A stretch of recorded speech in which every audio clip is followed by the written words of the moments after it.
Salutations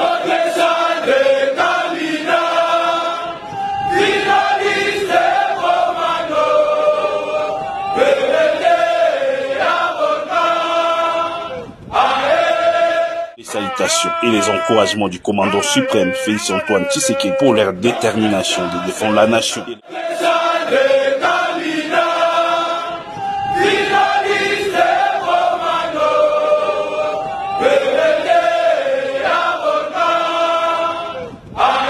La patrie ou la mort, la patrie ou la mort, la patrie ou la mort, ou la mort, nous vaincrons. La paix a changé de côté. Congolais. Les discours de Joseph Kabila pour retenir ni les Congolais des pères et des mères pour analyser en Wawa. Ambassade des États-Unis a tout démentir que Matata Pogno a dans les États-Unis. Toko développant une émission à Bissam Kolalelo. Ni neuti koleka na nord na sud Kivu au moment où tozali ko sala émission na biso ya mukolo ya lelo hier na Kadutu plusieurs Congolais bazalaki enlevés par l'armée rwandaise.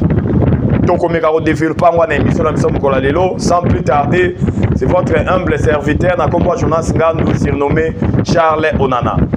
Toujours na chaîne na biso bo mesano na kombo ya Congo Flash, auto sengi na bino bo s'abonner massivement car c'est une chaîne où ils allaient couper sabino ba information sûre, vérifiable, fiable en temps utile. Bonjour, bonsoir, cela dépend de l'heure à laquelle vous êtes en train de suivre notre émission. Émission na biso lelo za na 3 sujets auto kolobela ya liboso. Hier, Joseph Kabila alobaki kaka ndenge to anosaki bino na RTNC et alobaki ndenge to anosaki bino à partir d'Afrique du Sud parce que d'après les informations de notre possession basinalaki biso ke azali na mboka ya Afrique du Sud mais akoka mo ezali ete ya koloba Joseph Kabila alobaki lobi chaîne nationale rwandaise et transmettre yango en direct ou tabisiko Joseph Kabila Zalaki na mboka Afrique du Sud. Ba Rwandais ba transmettre yango na chaîne nationale na yango. Cela prouve à suffisance que la thèse selon laquelle Joseph Kabila Kabange Azala toujours des mèches avec les Rwandais. Même quand il était chef de l'État, il était toujours des mèches avec les Rwandais pour déstabiliser notre pays. Raison pour laquelle Malobagnon et l'Obama que chaque mois abandonne coûte 60 millions de dollars. Et pas y a les sanguinaires Paul Kagame. Pour comprendre les lots que tant que Sarabino que to signer un accord entre Bissona et Rwandais. Oyo ministre affaires étrangères Zalara Raymond Chibanda. Na Rubavu. Akendara na Rwanda. Témoin Zalaka le président honoraire nigérien à Komboya Obasanjo. Accord wana basinaka pour nous permettre à force rwandaise bakotaka basiyonaka ba frontière na biso nyonso ndenge balingi. Témoin zalaka président nigérien Obasanjo. Yango wana ezo prouver suffisance que mbilinga nyonso ezalaki na mboka na biso na règne ya Joseph Kabila. Abandé kosala yango en âme et conscience pour ayeba ki plan machiavélique na bango ya ko déstabiliser Congo, ya ko balkaniser Congo. Yango biso ba Congolais de père to lobaka Congo soki nzambe te. Ah non, tu éviter mboka nimbo, tu éviter le lenge kan mboka na biso nga ezala. Soki ba inya Congo ba kokisa plan na bango ya ko balkaniser Congo te parce que nzambe azalaka Congolais, parce que nzambe azalaka na biso elongo. Yango to moni le lenge kani les lots oyo ya kobomisa les sociétés. Si vous avez suivi hier discours de Joseph Kabila, vous allez comprendre que nulle part a mentionné Kombo ya Rwanda comme déstabilisateur ya partie orientale ya mboka na biso. Atikali ko cité ba Rwandais te. Boyebi ki alobaka ke non o M23 ezali ko sala ko boma batunere ezali ko boma na est ezali aspiration ya peuple congolais. Et puis Joseph Kabila dit il se rendra dans les jours à venir na Goma. Atikala jamais ko kende na Goma, mais cette fois ça ko kende na Goma. Un sanguinaire. Ça prouve à suffisance que non, c'est un sanguinaire. Azana bon côté à histoire T. Azana mauvais côté à histoire. Parce que les lois là qui sont noir sur blanc, c'est lui qui est le commandant suprême. Il y a le M23 bar AFC bar RDF. De mèche avec les sanguinaires Paul Kagame. Nulle part, il a condamné les Rwandais. Alors qu'il y a eu 3 rapports des Nations Unies où ils allaient démontrer noir sur blanc implication et Rwandais, la déstabilisation à partir orientale et Mboka Nabiso. La résolution 2773, il y a le Conseil de sécurité des Nations Unies où il a condamné Rwanda et puis il y a Rwandais, il y a militaire dans le Congo. Tout ça, Joseph Kabila moni en motif. Vous savez pourquoi? Azala toujours des mèches dans le Rwandais. Azala toujours en connivence dans le Rwandais. Mais Nzambe Azali ko continuer à confondre Bango et puis Nzamba ko confondra Bango. Ces immunités ont été enlevées en connaissance de cause parce que la haute cour militaire et c'est là que balongola ba immunité parce que implication na est avérée même quand il a fait son discours hier. Na ba Kongomani balandaka matali policier pour comprendre que Azali vraiment na makambu tout ezali ko déstabiliser Samboka na biso. C'est lui. Yango to sengi na ba Congolais de père et de mère. Tous en vraiment vigilant parce que tous en 2025 ne confondez pas les époques. Ba Rwandais ba yana musée Laurent Désiré Kabila. Ba pesa ka pouvoir parce que le président Mobutu azalaki déjà aïe na ba Kongomani na ba Zaïrois tangwana. Tosi to sanjaki. Ne confondez pas les époques. Oh, les époques, il y a Félix Antoine Tshisekedi Tshilombo. Oh, yo, yo. Population est en nous simanaye. Quand bien même nous avons des difficultés, mais la population est derrière son chef pour les soutenir. Kabila se rendra à Goma dans les jours à venir. Tu éviter. Kabila oya kendara Goma. À Kosi ou bien Ezalaga fake news. Mais moi, j'affirme que Joseph Kabila kendara na Goma. Il a menti. Hier, il a menti. Kabila kendara na Goma. Mais Oloka yaka osala na Goma. Akoya kosala yango te parce que il a été interdit de prononcer son discours à Goma. Le peuple n'est pas dupe. Ma Congomani baza dipté. Toyebi ba plan na yon surtout oh les a dévoilé sur la place publique. Raison pour laquelle dans moins d'une semaine a tweeté 2 fois. Hier a sali discours pour amoni ba immunité ba longoli. Cela montre la suffisance que non époque ya bato makasi na Congo et Longwe.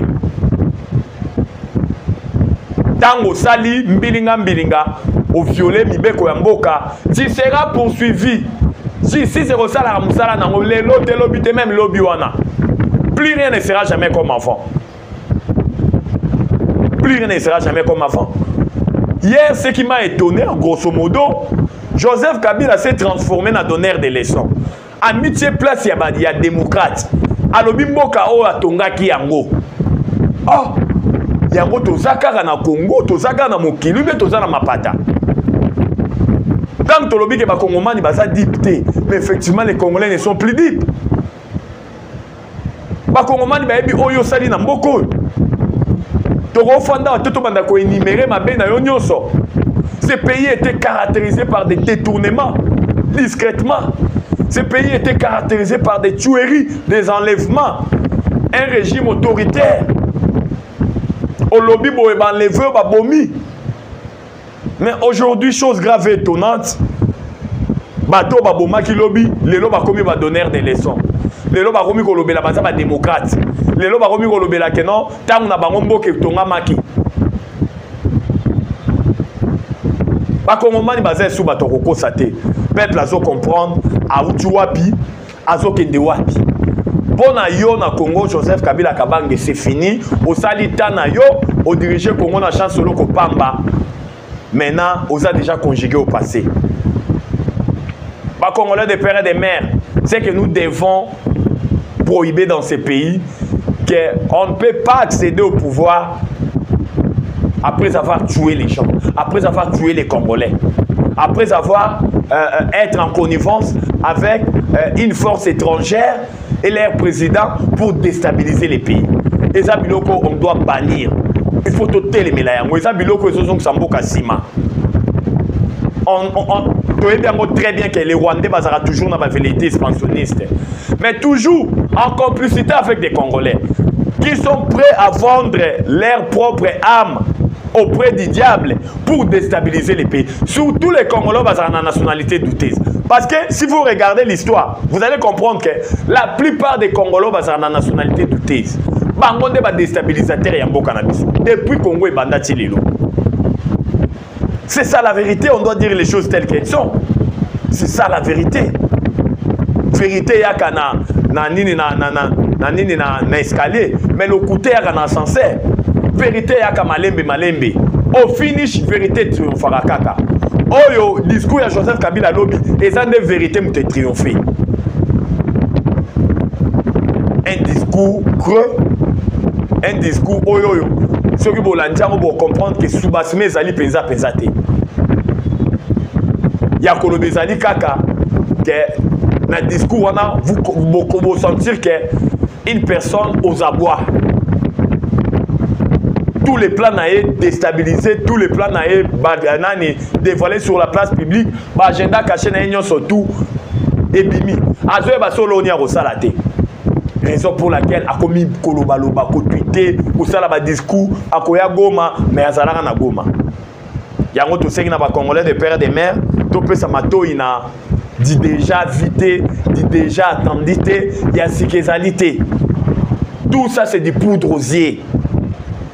Azana leso ya ko pesa bisoté. Mais oyo makasi to comprendre que akoye ko condamnera jamais ba Rwandais parce que c'est un sujet rwandais. Je dis ça haut et fort. Ngaïté mutona zali koloba, ba fende zali koloba, maloba nende zali koloba. Sans plus tarder, toquer directement dans le dossier à Matata Pogno comme je l'avais annoncé hier que il semblerait que mon information n'a pas ça qu'on a conditionnel. Il semblerait que Matata Pogno avait pris la poudre d'escampette pour aller aux États-Unis d'Amérique, à Bimaki par Bamisus Balobaki Beach, Bamisus Balobaki Abimaki na hélicoptère et à Monisco. Donc, l'information est tellement ébillée, étant donné que les Alaks qui va source mon crédibilité, on n'avait pas voulu vraiment trop en parler. Mais aujourd'hui, du moins, ambassadrice des États-Unis d'Amérique, Madame Nancy Tamlin a outil qu'on démentir yango que Matata Pogno a tiré jamais qu'on y a tama colonel en boka États-Unis d'Amérique. Tout lundi peu membre ya parti politique naie au balobi tete Matata Zali bel et bien à Kinshasa a tiré qu'on bima jamais Kinshasa. Oh ya makasi biso to senga ba c'est na ba service non sur intelligence que ils doivent ouvrir les et les bons surtout dans des jeunes na ba frontière na biso que Matata Pogno a bimate parce que Azali na sima justice congolaise oyo essaie condamné déjà oyo kalami était toujours là justice et ça ba procédure judiciaire nyonso pour akende na ndako na ya sika oto bengi makala parce que ba kongomani il faut toter les melaka oyo to bengi détournement na mboka na biso parce que détournement zongi simboko osima détournement ezali en faveur ya ba individu au détriment ya ba kongomani. Et ça, il faut tout élément. Moutounioso oyo a détourné, quel que soit statut naïe, quelle que soit obédience pour le parti politique naïe, quel que soit parti politique naïe, on doit l'arrêter. On doit l'arrêter, on doit établir ses culpabilités. Ce qui va l'accès culpabilité naïe, que la personne soit déférée devant les instances judiciaires. Oh, biso tozali ko senga ka yango wana. Parce que tu retournes en Mboka na détournement te. Bah tu vas détourner à 1 million en Mboko. Des millions. Oh so ko 1 million aux yeux yango, ba pesio yango okolia pendant balobi par jour l'air à $50, okolia pendant plus de 50 ans. Imaginez là-bas âge au tozan yango. Imaginez là-bas âge au tozan yango. Par jour l'air à $50, ba pesio $1 million. Tu mangeras plus de 50 ans. Ça dit, est-ce que tu as une espérance de vie à plus de 50 ans? Non. Mais une personne a détourné plus de $200 millions. un projet bénéfique oyoyo elingaki esunga biso tant soit peu na diversification économie projet Bukanga Lonzo même mutu moko a détourné yango tango ye moko azalaka premier ministre tango ye moko azalaka ministre ya finance parce que na tango wana ezalaki na ministre ya finance près de la primature c'est-à-dire c'est lui qui gérait encore le ministère des finances lui Matata Ponyo ezaba biloko il faut totelema na projet Bukanga Lonzo 34 millions à pambande kota na projet wana plus de 200 et quelques millions détournés mais non ça n'est de trop ezaba biloko il faut totelemela ezaba biloko ezozongisa mboka sima avec plus de 2 millions avec plus de 200 millions de dollars tokotonga combien de nzela na bazela na mboko tokofuta combien de fonctionnaires mais détourné comme ça fait très mal hein? Tant que tu as détournement awawa yango tolobaka yango matin midi soir que nous voulons des mesures dissuasives na ba détourneur nyonso un détourneur s'il faut obimisa loi ya ko pondre bango ça sera bénéfique s'il faut obimisa mobeko oyoyo que un détourneur na libota na mobimba mutu moko ta osala na administration publique ça sera une très bonne chose pour dissuader tous les détourneurs oh bazo lorgner mon solo à l'état yango tolobaka yango o effort que toza na posa ya balwa ya makasi na Congo toza sur na posa ya ba homme forte mais mibeko nde ya makasi parce que mboka ezongi sima makasi likolo ya moyibi ya mbongo yango tosengi na ba service socio intelligence vous devez ouvrir l'œil et les bons parce que Matata Ponyo d'après les informations à notre possession azoluka lolenge kanya bima na nkuku akima azoluka ndenge ni akoye kokima toye lisusu ko interpeller bandeko na biso ya province ya Maniema ke ba congolais tolinga Congo tolinga ba individualité tangu mutu asali mbeba aibi mosolo ya l'état botika justice sala musala na yango nous les ressortissants de ezalaka pona makambo mususu ezalaka pona ba individualité o bazali ko détourner le lenge kani tomoni na Maniema nous les ressortissants de totelemeli condamnation Matata Ponyo oh totika ko se mixer na matali justice biso ba congolais ezali penza malamu te eza biloko il faut botelema totelemela Matata a volé à Bukanga Lonzo pour construire l'université Mapon et le bana yango DG à télé 50 na kombo Jean-Marie Kassamba totika justice ça la musala na yango il n'y a jamais eu le développement là où il y a la guerre plusieurs enlèvements na bisiko M23 zali ko contrôler précisément na Kadutu j'ai dit bien plusieurs enlèvements armée rwandaise azali ko enlever azali ko boma kolanda tiba militaire o bazana ba hôpitaux cachés no FRDC bisusu bazalaki maboko ko katana makolo ko katana bafandaki na ba hôpitaux M23 kei ko bimisa bango na armée rwandaise na ba hôpitaux wana destination inconnue mais d'après les informations de notre possession ba passer en agnon sur lelo ya ba militaire na biso FRDC tué égorgé décapité tosengi na Women Watch tosengi na communauté internationale droit international humanitaire est violé lamentablement par l'armée rwandaise et leurs supplétifs autobéni le M23 par des tueries par la terreur oh et comme monnaie courante bisiko bango bazali ko contrôler oh bazali ko boma sans contrôle oh bazali ko boma bazo kipe les sous-soutés et si ko bazo boma ba congolais na banda kuana bazali ko remplacer bango par batuti ne bazo ya ko remplacer et si kanyo so ba congolais ba kufi et si kanyo so ba bomi ba congolais bisiko M23 bazali ko contrôler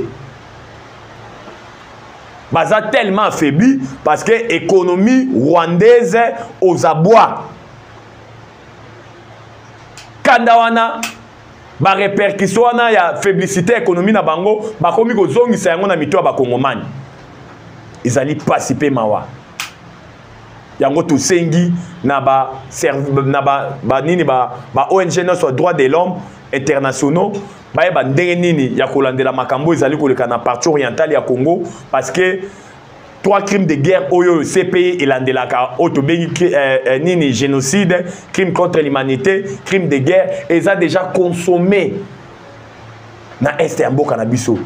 Armée rwandaise na M23 basi bakokisi yango basaleli yango en désordre, babomi en désordre, bakotisi batuna ba fosse commune en désordre, ba enterrer batou vivant en désordre.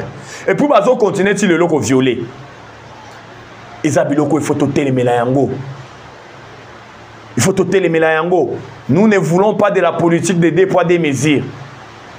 La vie des Congolais eza na valeur. Na lolenge moko na vie ya ukrainien. Parce que ce que nous comprenons, c'est la politique de deux poids deux mesures. Parce que l'applicabilité de la résolution 2773 jusqu'à ce jour, ils en ont nos rendez-vous. Parce que l'armée rwandaise a demeuré toujours car on a sol congolais. Ils ont continué comme ça, toujours exaction. Ils ont continué toujours à violer. Au vie aussi, il y a la communauté internationale. Au vie aussi de tout le monde. Raison pour laquelle tout sengi na justice internationale ba saisir maïmaso armée rwandaise azali kosala na ba terroristes M23 parce que impunité kozalate nous voulons des sanctions très drastiques au éco dissuader ba velléité expansionniste au éco dissuader ba pillage systématique à ba ressources na biso minière na biso au Rwanda armée rwandaise ezali kosala matin midi soir pour la survie économique ya Rwanda ya économie rwandaise. Yango, tout est interpellé par Kontekolo. En même temps, Kolak-Sabino qui est à niveau nord, on a Sud Kivu. Quand bien même, bah tuerie, quand bien même, bah enlèvement, on a quoi, nos Sebino, Nakadutu. Mais les Ouazalins de tout fait tout flamme, les Ouazalins de au four et au moulin, pas Ouazalins de Ouazali ko jire kaka na libération totale, il y a intégrité territoriale en Bokanabiso. Raison pour laquelle plusieurs militaires rwandais, na résurgence à M23 sous Fachi Béton, batiki molimo na bango na Congo. Plusieurs orphelins na Rwanda, Torobaka yango. Izola Tsalolenge Kani, les dons ont changé. Na Mayamatali Bitumba. Quand bien même on parle de la traîtrise et de la trahison, mais la donne a changé, du moins. Ils ont des militaires au balobi tété, ni Nessi l'a raté. Ba Congolais au Bazali, Bazali na passion à Congo. Ba militaire na biso Bazali na ADN patriotique balobi tété. Ba Congolais to koufi mingi. Cette fois-ci, malgré traîtrise et trahison, mais to barrer la route. Ceux qui ont barrer la route pour la traîtrise d'infiltration, mais l'armée rwandaise yambala oyoyo va sentir va perdre na baran na bango. Raison pour laquelle Tolobaka yango, il y a plusieurs militaires, plusieurs officiers supérieurs rwandais. Oh bazali d'accord te. Le lenge kani ba militaire na bango ba kufi n'importe ya Fachi Béton. Na ba ventir na bango ba mesana ko sala na Congo, mais sous Fachi Béton, le lenge kani ba kufi baza contenté. Ba perdre ba militaire trop. Ba ofele baza mingi na Rwanda, ba veuve baza mingi na Rwanda. Et puis tu veux conclure lelo lisusu ke malgré la situation ça sous contrôle ba wazachou que ça soit en nord na sud Kivu. Mais la guerre de l'Est, c'est déjà conjugué au passé. C'est déjà conjugué au passé. Le chef de l'État l'a annoncé. Tata Mokondjeko, le Fachi Béton, le Biangwalobi, c'est fini. Raison pour laquelle, au mois de juin, le chef de l'État se rendra aux États-Unis d'Amérique pour finaliser un accord de paix avec le Rwanda. En même temps, il va encore finaliser le partenariat stratégique, le partenariat du siècle. Oyoyo, Touti, où est en gestation entre le Congo et les États-Unis d'Amérique. Les investisseurs américains viendront investir dans la partie de l'Est et Canabiso. Ils amèneront des milliards de dollars, 500 milliards de dollars pendant 15 ans. Yango tomoni lolenge kani, la paix a changé de côté. Yango tomoni lolenge kani, ba dongolomi so ya Congo. Ba ennemi à Congo, na ba complice na bango nyo surtout, ba moni ke ba aventure na bango ekomi na suka. Mais diplomatie na Tolobaka, et salemi na makasi a Fachi Béton te, mais et salemi longo na Nzambe. Nzambe nda accompagna qui Nzambe nda ebisa lobité mwana na ngai tia lo kolo côté boy.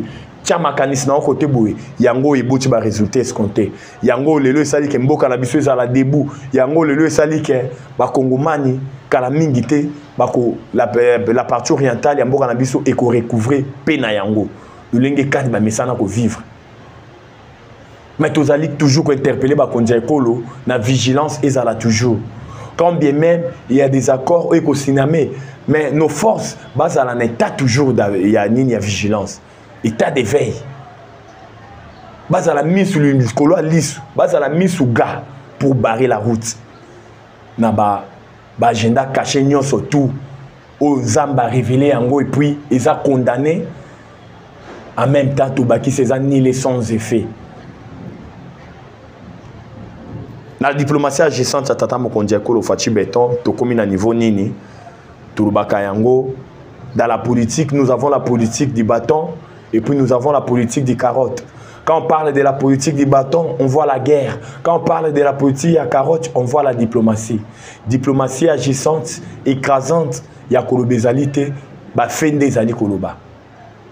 Gouvernement d'union nationale, c'est pour bientôt, bah tu peux informer biso, mais tu es quoi interpeller tata mokondia kolo fachi béton na émission na kola lelo était ba kongomani o ba ozala na kati ya gouvernement d'union nationale bazala ba congolais o bazana passion ya Congo bazala ba ministre o bazana ADN patriotique baya komona ba poche na bango te mais ba mona nde les salut du peuple et la loi suprême na politique ya le peuple d'abord parce que na Congo soko komi ministre famille lobby libota mobimbe bongi tokotonga ba immeuble tokokoma ba riche. Ils allaient vision à malamouté, il y a côté la politique na mboka na biso. Ils allaient biloko il faut to bannir yango to telemela yango. Ils allaient biloko ils allaient kozong samboka sima. Quand on est chef, on est là pour servir et non pas pour se servir. On s'oublie pour na kotala baye oyo zali kokamba. C'est ça le plus important. Yango to yeko interpeller tata mokondia ekolo, to li komona ba patriote au sein du gouvernement. Tout le monde a bateau bazan a passé à Congo au sein du gouvernement où il y a d'union nationale où ils ont ya calamité. Tout le monde a ba jouisseur les sous-soutés. Tout le monde a ba détourner té, ba détourner place na bango ezali na makala. Tout le monde a ba détourner té. Parce que ba kongomani bazali ko souffrir parce que pas ces eaux comme de plus en plus makasi, les colo ya ba détourner au bazali ko détourner ba millions.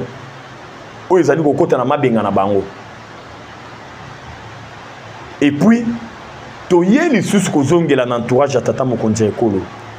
Ton entourage, la prophétie de Mohamed Sanogo, ton entourage va rendre un mauvais service. Tout ça, tout ça, la toilettage. Oh, union so boyoke na soupçon, il y a détournement. Ou bien, préparation, moko détournement, ils en gestation. Na bateau bazali zinga zinga na yo. Il faut qu'on pousse à Rabango Moussika na yo. Il faut qu'on benga na Rabango. Parce que au finish, yondo ozala redevable et pas ba Congomani. Parce que yondo mtozala qui votait sur toute l'étendue de la République. Yondo ozala redevable. Yonde okoya ko rendre na ba Congomani le lenge kanyo travailler qui na deuxième mandature na yo. Donc vous devez ouvrir les et les bons tout en respectant la prophétie d'un prophète ivoirien à Kombo Mohamed Sanogo ou à Lubaka Mingi pour na nyamalia l'idée sur Zaka na l'idée bateau baza tout autour na yo bateau baza tout autour na yo yango to ko interpeller tata mokondia ekolo na kotala lulenge kani ya ko mettre un terme na mahematali détournement ou ekomi monnaie courante. Le ministre de la Justice na kombo Constant Mutamba Tungunga et vous allez bongo sujet na biso ya suka na émission na biso mokola lelo l'actuel ministre de la Justice Constant Mutamba Tungunga autaki kozonga na ville province ya Kinshasa boyebi kazalaki na Katanga mais bomonaki lolenge kanya wa ba information tambolaki que Constant Mutamba a détourné mbongo ya indemnisation ya ba victime ya guerre ya 6 jours au affrontement et salemaki entre les deux armées étrangères rwandaises et puis ougandaises na ville martyre ya Kisangani. Boyebi ke tango to funda ki Uganda justice internationale et kataki était et la qui sa qui culpabilité à Ougandais Ouganda ndimaki ko futa mosolo ya valeur ya plus de 300 millions de dollars. Mais na des comptes Ouganda a sali déjà ou a versé na compte ya Congo ba prendre biso que c'est au-delà de 100 millions de dollars. Oyoyo ba canaliser qui en pour indemnisation ya ba victime ya bitumba ya 6 jours entre les deux armées auto tu ko citer ba kombo na bango awa. Mais tout le monde qui ba ini ya Congo o bazali ko combattre docteur parce que Constant Mutamba zali docteur. Fachi Beto Lobaki, la justice de mon pays, elle est malade. Il fallait que le docteur ou il fallait qu'il administre une thérapie pour justice en Bokanabis Bela. Tout le monde le kan l'actuel ministre de la justice na kombo Constant Mutamba ayaki na ba réforme ya malunga. O ezali ko produit ba résultat escompté na justice congolaise. Mais tout le monde ba ini ya Congo, oh ba lingi mboka oyo, ba détourner ba tambola un homme libre, oh ba lingi mboka oyo ba rétro commission, ba maboko banki ya salité et continuaka. Ba sangana ki bango nyonso ba lobi photo ko esa Constant Mutamba. Koko esango ba bandi liboso wapi. Ote, boyebi ke Constant Mutamba komela ki gouvernement pour ba débloquer 450 ba débloquer 450 000 dollars pour la poursuite judiciaire contre Joseph Kabila Tata Mokonzi Ekolo Yakala. Mais un document administratif, n'a pas ini na yo bazana kacha gouvernement, va rendre un public pour na déstabiliser toujours. Alors que a évoqué que pourquoi basengi mon solo na valeur wana. Parce qu'on devait répertorier tous les biens immobiliers. Il y a Joseph Kabila éparpillé sur toute l'étendue de la République. Ses comptes bancaires, ses fermes au Azalanango Congo Mobimba, Kaka Naba frontière. Tout ça. Et bien, on a des moyens. Nabato ba osala musala wana. Mais tout le monde qui a un gouvernement, document on a baranda qui est sur la place publique pour na toujours ternir l'image naïe. Basuki wana te bakesu na dossier ya indemnisation ya mosolo Uganda futaki biso pour na indemnisation ya ba victime ya bitumba ya 6 jours entre ye na Rwanda balobi e bandaki liboso a détourné 19 millions de dollars batiki e matie komi 60 millions de dollars mais to sepeli na lolenge kani Constant Mutamba Tungunga à répondre avec preuve à l'appui. À la question na ba détracteur na nyonso mais mon solo bino bolobinga na détourné yango ezali na compte eza logé na compte preuve yango a exhibé même na preuve ya ko lakisa yete ke mon solo na ezali na kata compte abiso ki bolingi to kende ko vérifier na banque ezali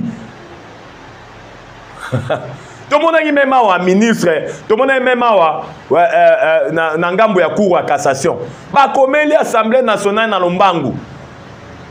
Koyebi l'Assemblée nationale, l'ongola ba immunité na ye pour il faut y avoir na cour à cassation to yokaye. Oh, pourquoi la précipitation comme ça? Ba mafié.